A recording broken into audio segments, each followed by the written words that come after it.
वला हौला वला कुव्वता इल्ला बिल्लाहिल अलिय्यिल अज़ीम व उफ़व्विदु अम्री इलल्लाह हस्बुनल्लाहु व निअमल वकील निअमल मौला व निअमन नसीर अऊज़ु बिल्लाहिस समीइल अलिय्यिल अज़ीम मिनश शैतानिर रजीम बिस्मिल्लाहिर रहमानिर रहीम अल्हम्दु लिअहलिही वस्सलातु वस्सलामु वल्लअनु अला अहलिहा अम्मा बअदु फ़क़द क़ाल मौलाना अली इब्न मूसा अलैहिस्सलातु वस्सलाम अस्सलामु अलल्लज़ीना मन वालाहुम फ़क़द वालल्लाह वमन आदाहुम फ़क़द आदल्लाह वमन अरफ़हुम फ़क़द अरफ़ल्लाह वमन जहिलहुम फ़क़द जहिलल्लाह वमन इअतसमा बिहिम फ़क़द इअतसमा बिल्लाह वमन तख़ल्ला मिनहुम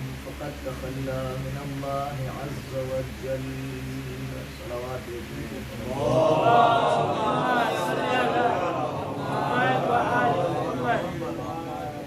हज़रात ज़ियारत जामे सबीरा की मुंतखब जुमलों की तिलावत से मुसलसल गुफ्तगू का आगाज़ कर रहा हूँ मैं, और इस सिलसिले की ये छठी तकरीर आपकी बारगाह समात में हदिया करने के गरज से मेंबर पर हाजिर हुआ हूँ, और मुख्तसर वक्त में अपने बयान को समेटना है, क्योंकि इसके बाद आपको मंदिली भी तकलीफ ले जाना है, सीना ज़मीन के लिए और मामा खाने के लिए, मातबारी के लिए, और आप तमाम हज़रात की मसरूफियात को मद्देनज़र रखते हुए ये मुंतखब कुछ मारूज़ात आपकी बारगाह समात में हदिया करने की गरज से मैं हाजिर हुआ हूँ। इस वक्त इमाम रिज़ा अलैहिस्सलातु वस्सलाम की तालीम करदा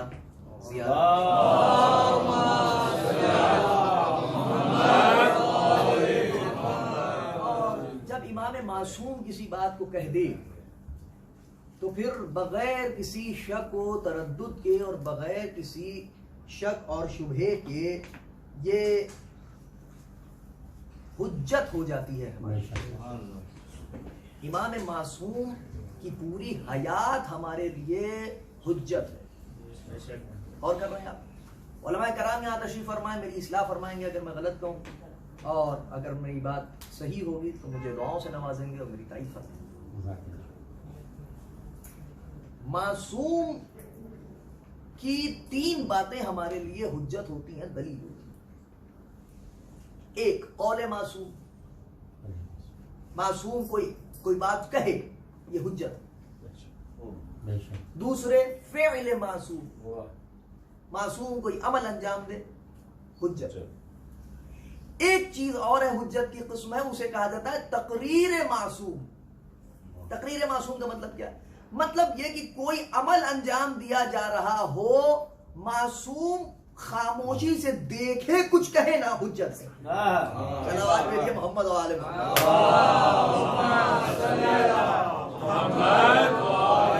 अब मैं नहीं जानता यहाँ पे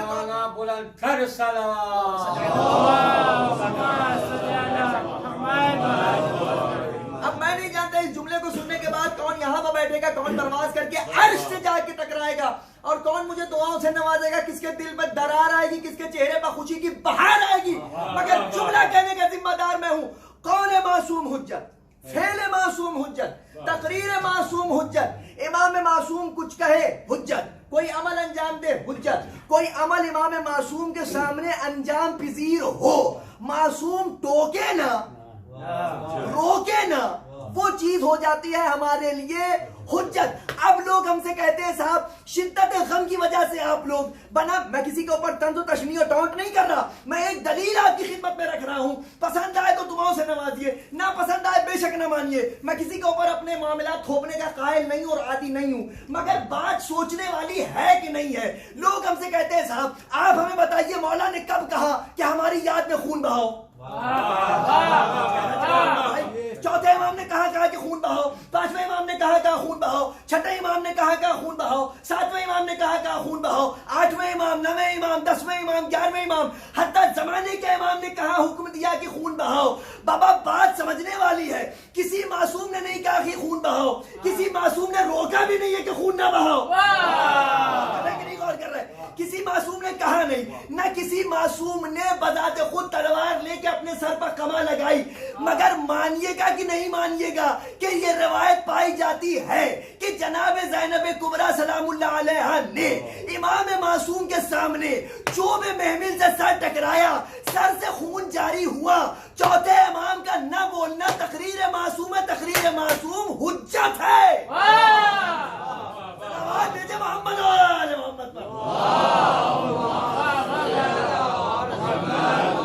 इससे बेहतर सलावत भेजते हैं मोहम्मद।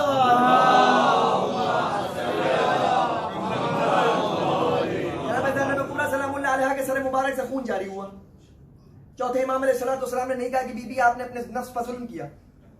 चौथे इमाम अलैहिस्सलाम ने नहीं फरमाया कि शहजादी आपने ये क्या गजब कर दिया, ये तो खिलाफ शरीयत अमल माज़अल्लाह आपने अंजाम दे दिया। और फिर जनाब ज़ैनब सलामुल्लाह अलैहा की खुदा की कसम लोग अजमत ही नहीं समझते हैं। जैसे लगता है कि सारा मामला इस बात पे आके बिल्कुल एक्यूरेट हो जाएगा कि अगर इनको गैर मासूम साबित कर दिया जाए। आप मुझे बताइए जनाब अब्बास अलैहिस्सलाम को गैर मासूम साबित करने की में फजीलत क्या है?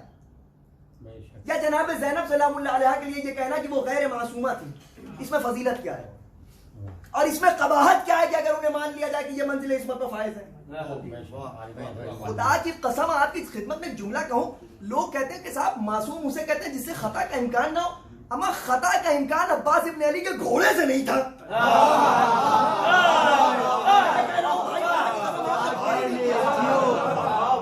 अपनी मर्जी से जनाब अब्बास अलैहिस्सलाम ने रहवार को पानी में उतारा। क्या बात है भाई, और कहा कि मेरे रहवार मेरी तरह तू भी प्यासा है, तू चाहे तो पानी पी ले। रहवार में पानी नहीं पिया, इस अमल को क्या कहिएगा? जनाब अब्बास अलैहिस्सलाम का रहवार हैवान हो के इतनी समझ रखता है कि खानवादा इस्मत और तहारत प्यासा है, पानी को मुंह नहीं लगाना है। तो जनाब अब्बास अलैहिस्सलाम का कोई तकाबुल नहीं है, हैवान जानवर है, वो रहवार है, वो घोड़ा है। इतनी समझ तो घोड़ा भी रखता है इनके खानदान का कि हमें क्या करना है और क्या नहीं करना। तो महफूज अनिल खता कह देने से कोई बहुत ज्यादा बात नहीं बन जाएगी, और इनको मासूम न मानने से कोई फजीलत भी नहीं बनेगी जी। तो इस्मत के मदारिज होते हैं, इस्मत के मरातिब। मैं ये क्यों कह रहा हूँ उसकी बात समझिए, इसलिए क्योंकि मुझे ये एहसास हुआ कि शायद मैंने जो दोपहर में तकरीर कर दी वो कुछ ज्यादा वजनी हो गई। हो सकता है कि किसी के जहन में ये बात उठे कि हमने तो साहब ये सुना था, अब्बास में भी इफ्तिखारी ने क्या पढ़ दिया। तो बात समझने की कोशिश कीजिए। इस्मत के मरातिब होते हैं, कुछ मर्तबे होते हैं कुबरा, बड़े मर्तबे, कुछ मर्तबे होते हैं छोटे मर्तबे। आपको मालूम है, इसको मैं ज्यादा तूलानी अगर फैलाता चला जाऊंगा तो वक्त भी चला जाएगा और वक्त हमारे साथ है नहीं। बिल्कुल समेट के कहूं, आदमी ये समझता है कि 14 मासूमों के अलावा कोई मासूम नहीं है। जनाब अब्बास अलैहिस्सलाम का या जनाब ज़ैनब का या जनाब उम्मे कुलसूम सलामुल्लाह अलैहा का या जनाब सकीना का या जनाब अली असगर का या जनाब कासिम और अली अकबर और मोहम्मद का 14 की फहरिस्त में ना आना दलील नहीं बनता कि ये मासूम नहीं है। अच्छा, अगर आप मुझे ये बताइए कि सिलसिला इस्मत 14 पर खत्म हो जाता है, तो फिर जो कुम में बीबी है उनको आप मासूमा क्यों कहते हैं?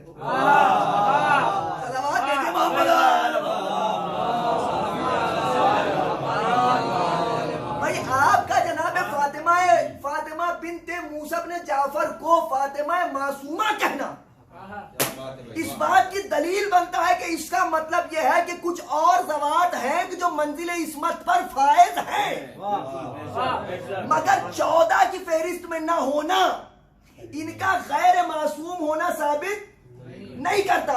बस इनकी इस्मत में और 14 की इस्मत में फर्क यह है कि 14 की इस्मत कुरान की तरह कौले खुदा है, इनकी इस्मत हदीस कुदसी की तरह कौले खुदा है।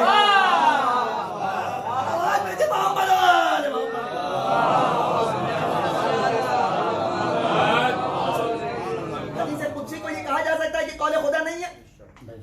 हदीस कुदसी कौले खुदा है। कैसे?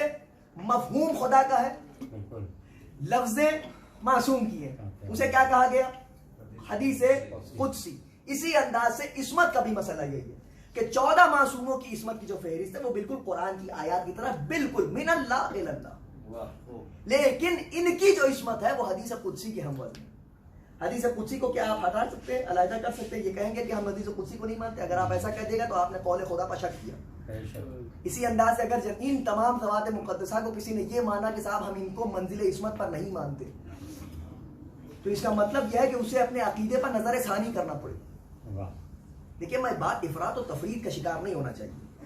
दीन, इस्लाम, शरीयत इफरात और तफरीद का मामला नहीं है, जिंदाबाद और मुर्दाबाद का मसला नहीं है। चीज़ों को समझना चाहिए, चीज़ों को एक्सेप्ट करना चाहिए। कोई बात अगर नहीं मालूम है और अगर किसी बात के बारे में पता चल जाए तो उसको खंदा पेशानी से मानना चाहिए। अहले बैत का मसला याद रखिएगा बड़ा सेंसिटिव मामला है। अहले बैत के मामले में बहुत सोच समझ के जबान खोलना चाहिए आदमी को। आप अगर आले मोहम्मद अलैहिस्सलाम के मसले में जरा सी बात पे और उसके बाद ये कह देंगे कि साहब जज्बाती हो रहे हैं आप, तो माफ कीजिएगा एक बात आपकी खिदमत में करूं कि जज्बाती वही होता है कि जिसके अंदर जज्बा होता है। मैं कुछ कह गया, सलावत भेजिए मोहम्मद व आले मोहम्मद का।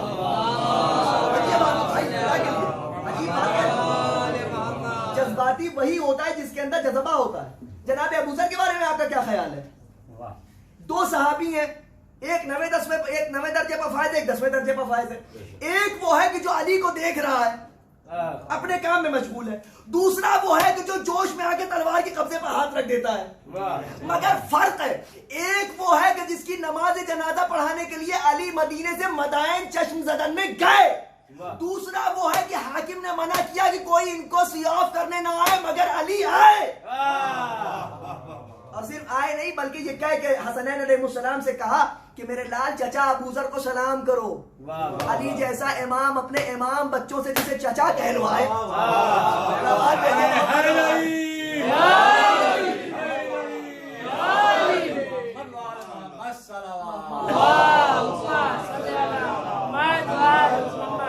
आलिम दीन है अम्मे मोहतरम जनाब मौलाना शरीफ साहब हमारे बाप की जगह पाए, चचा है आपकी, ये 27 है सनद है, आपने दुआओं से नवाजा, मेरे लिए सनद। देखिए उलमा कराम की अजमत समझिए, उलमा कराम की अहमियत। ये उलमा हुआ है कि जो आले मोहम्मद से करीब करते हैं। क्यों? आले मोहम्मद अलैहिस्सलाम कौन है? जिनको पहचानना अल्लाह को पहचानना है, जिनको न पहचानना अल्लाह को न पहचानना। आलिम होता ही वो है कि जो अहले बैत से करीब, अहले बैत से दूर करने वाला आलिम नहीं होता। गौर कर रहे हैं कि नहीं गौर कर रहे? शुरा के बारे में क्या ख्याल है? काजी उल कुज़्ज़ात आपने जमाने का सबसे पहले फतवा उसी ने दिया, खिलाफ हुसैन इब्न अली, कत्ल हुसैन इब्न अली। तो क्या वो भी आलिम था? नहीं। इमाम मासूम की नजर में आलिम कौन है? इमाम मासूम की नजर में फकीह कौन है? इमाम मासूम की नजर में तफक्कुर करने वाला कौन है? मिन हुसैन इब्न अली इला रजुलिन फकीह। मजमून पढ़िए खत का क्या है? ऐ हबीब, आप हमारे मकाम और मंजिलत से दूसरों से कहीं ज्यादा वाकफियत रखते हैं। इसका मतलब यह है कि जो आले मोहम्मद अलैहिस्सलाम को पहचान ले फकीह होता है। और हदीस है कि नहीं है कि मासूम ने यह भी इरशाद फरमाया कि जो हमारी 40 हदीसें याद कर ले और उन पर अमल करे, कयामत के दिन फकीह बन के मशहूर होगा। अल्लाहु अकबर, सलावत भेजे मोहम्मद व आले मोहम्मद।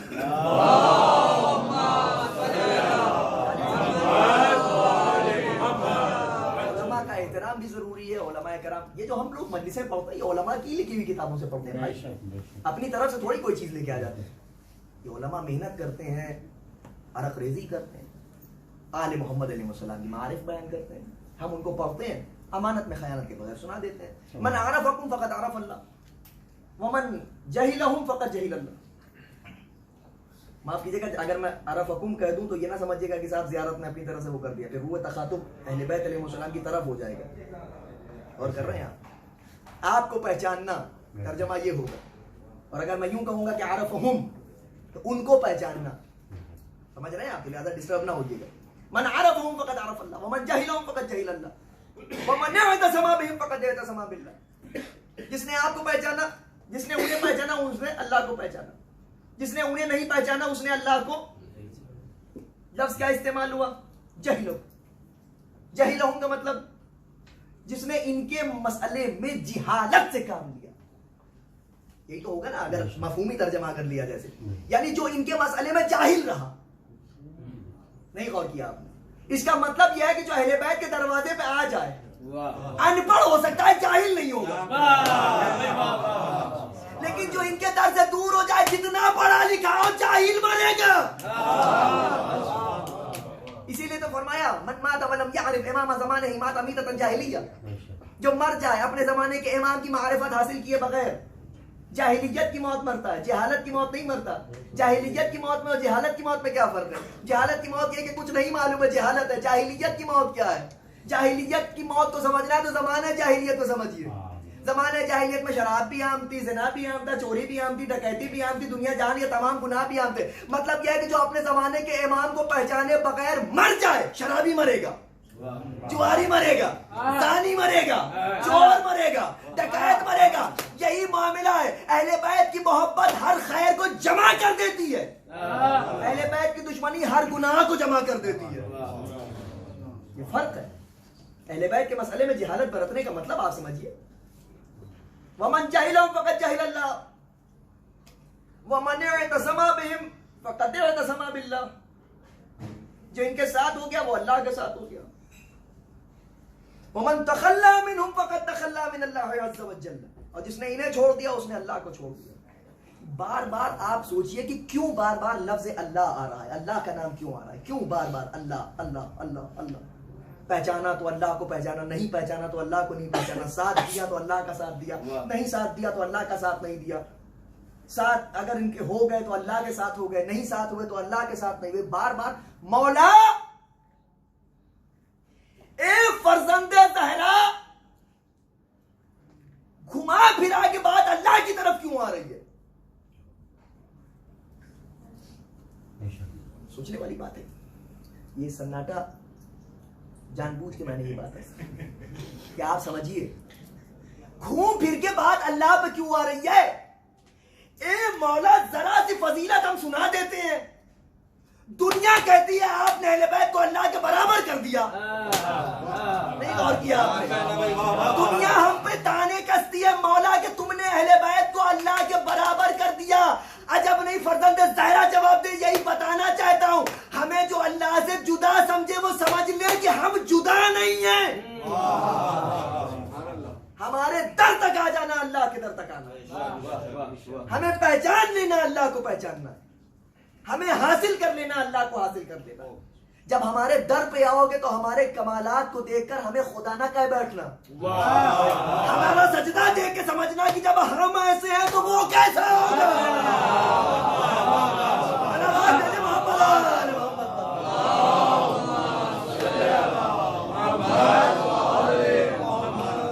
हमें ये समझना कि साहब हम खुदा हैं, ये गलत है। हमने अपने आप को खुदा मनवाया ही नहीं है। अब एक जुमला लतीफ, हिंदुस्तान पाकिस्तान के बरादरान बैठे हुए हैं, जुमले की कदर करेंगे। नजर करो, हम खुद को खुदा मनवाने नहीं आए हैं, खुदा को खुदा मनवाने हैं। मोहम्मद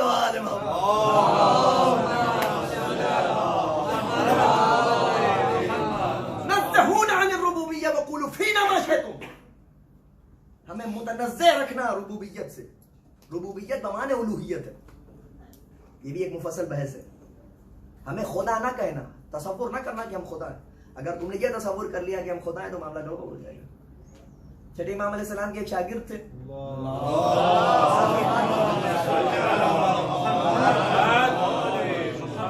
इमाम के एक शागिर्द थे, वो हजरत के वजू का पानी ज़र्फ में भरते थे, घर के और उमूर अंजाम देते थे। उन्हें ये तसव्वुर उनके जहन में आ गया, इतने मोजिज़ात उन्होंने देख लिए कि उन्होंने ये समझ लिया कि साहब यही खुदा है। एक दिन इमाम ने बुलाया और कहा कि देखो भाई, तुम्हारा जो जहन डाइवर्ट हो रहा है, थोड़ा सा इसको संभालो, अपने तसव्वुरात को बदलो। फिर एक दिन हजरत ने बुलाया करीब, कहा तुमने अभी भी अपने मामलात बदले नहीं है, तुम अभी भी यही समझ रहे हो। एक दिन वो वुजू का पानी भरते जाते थे और दिल में ये ख्याल करते जाते थे, आप जितने वुजू पर वुजू कर लें, आप ही हैं जो हैं। इमाम की खिदमत में लेके पहुंचे, हजरत ने फरमाया तुम अपने अकीदे को बदलोगे नहीं, हमारे लिए वुजू का पानी भी भर रहे हो, हमें खुदा भी तस्लीम कर रहे हो। सलावत भेजिए मोहम्मद और आले मोहम्मद।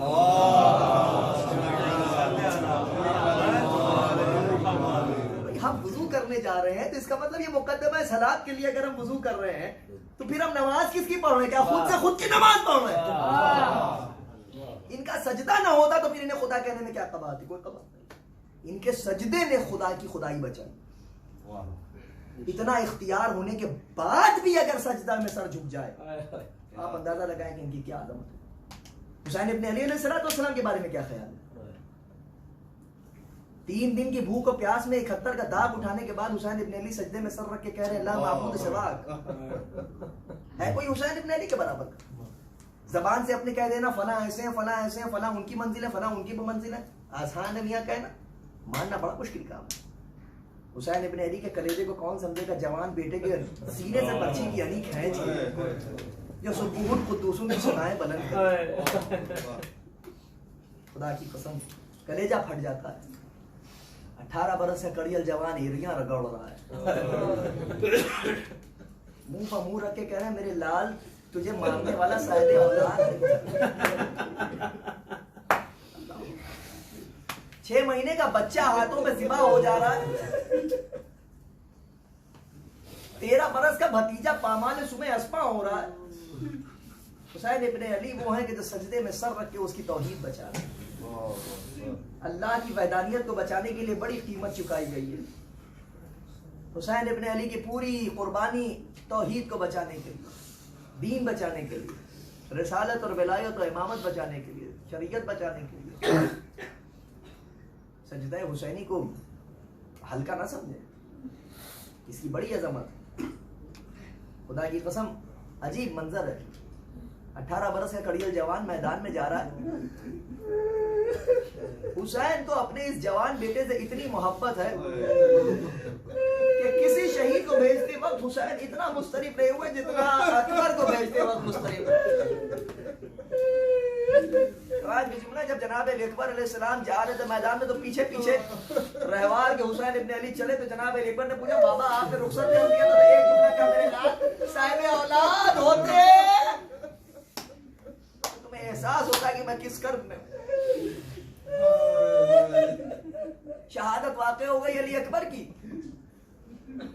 शहादत वाक़ई हो गई। रिवायत के जुमले हैं कि जब नेज़े पर इन सरों को नस्ब किया गया तो इमाम हुसैन अलैहिस्सलाम का सर उसी तरफ रुख किए रहता था जिस तरफ अली अकबर का सर, जिस तरफ अली अकबर का सर रुख किए रहता था। जालिमों ने इस बात को समझा तो अली अकबर के सर को एक पक्ष में रखा, हुसैन के सर को दूसरे बक्से में रखा। मगर जब अगली सुबह आई और उस बक्स को खोला जिसमें इमाम हुसैन का सर था तो उसमें इमाम हुसैन का सर नजर नहीं आया। शिब्र पे हयात आतियाना लहराता हुआ सैयद सज्जाद के पास आया।